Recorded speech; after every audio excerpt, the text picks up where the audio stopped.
নবীজি মোর গলার তাহারি, নবীজি মোর গলার তাহারি,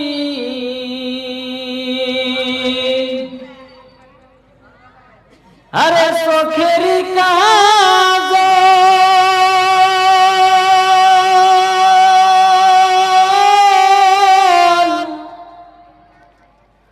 নবী বিনে এই দুনিয়া শুধুই হাহাকার, আরে নবী বিনে মরণ গো কাহালে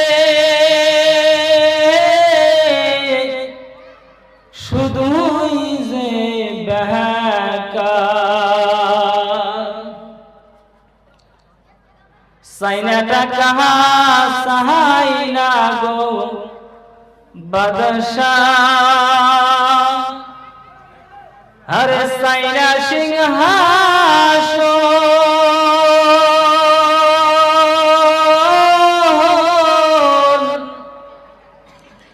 সাই শুধু নবীজির সহারণ গধূলি রঙ্গে রঙ্গে মাখি, হাজি বাবা সাহালাম গো কহরে, হই নবী রোজার সামনে দাঁড়ায়া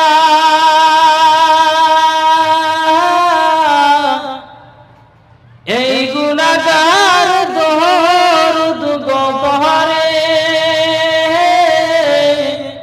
নবীজি শোনে কি না শোনে, লা ইলাহা। স্বপ্নের ভিতরে একদিন এক আল্লাহর ওলি দেখাইয়া দিলেন পাইয়াতরা, তিনি কবরের ভিতরে তিনি ডেকি কুয়াইতেছে থালির ভিতরে, ওই মহিলারা মুস্কি মুস্কি হাসতাইছে। আল্লাহর ওলি স্বপ্নের ভিতরে প্রশ্ন করলেন, মা সবাই নেকি করে তুমি কেন করো না, তোমার কি নেকির দরকার নাই? ওই মালাইকা বলে, হুজুর গো আমি দুনিয়ার জমিনের ভিতরে, আমি যে টাইমে দুনিয়ার জমিন থেকে চলে এলাম হুজুর, আমার একটা নেক সন্তান দুনিয়ার জমিনের ভিতরে রাইখা আসছে হুজুর, ওই সন্তান যে টাইমে মসজিদে আল্লাহর ঘরে যায় রব্বির হামহুমা কামা পড়ে, আমার কবরের ভিতরে আল্লাহ রাব্বুল আলামিন সওয়াব দিয়ে দেয়, সুবহানাল্লাহ। আমার আর সওয়াব পাইতে হয় না গো হুজুর, আমার ওই সন্তানটার জন্য আল্লাহ রাব্বুল আলামিন আমাকে জান্নাতের ভিতরে দিয়ে দিতে, সুবহানাল্লাহ। এইভাবে কয়েকদিন যাওয়ার পরে আর কয়েকদিন পরে আবার স্বপ্নে দেখে ওই মা দুই চোখের পানি সারিয়া সারিয়া কান্দে, আল্লাহ কি হইল আল্লাহ? ওই আল্লাহর ওলি প্রশ্ন করে, মা গো তুমি কিসের জন্য কান্দো রে মা? ওই মালাইকা বলে, হুজুর গো ওই সন্তানটা দুনিয়ার জমিন দিকে কিছুদিন হলো দুনিয়ার জমিন দিকে কবরের ভিতরে চলে আইছে, ওই সন্তান আর দোয়া করতে পারে না রে হুজুর, ওই জন্য আমি মা দুই চোখের পানি সাইয়া সাইয়া কান্দি। তাহলে দুনিয়ার নেক সন্তানের দরকার আছে না ভাই? কোন দরকার আছে না নাই?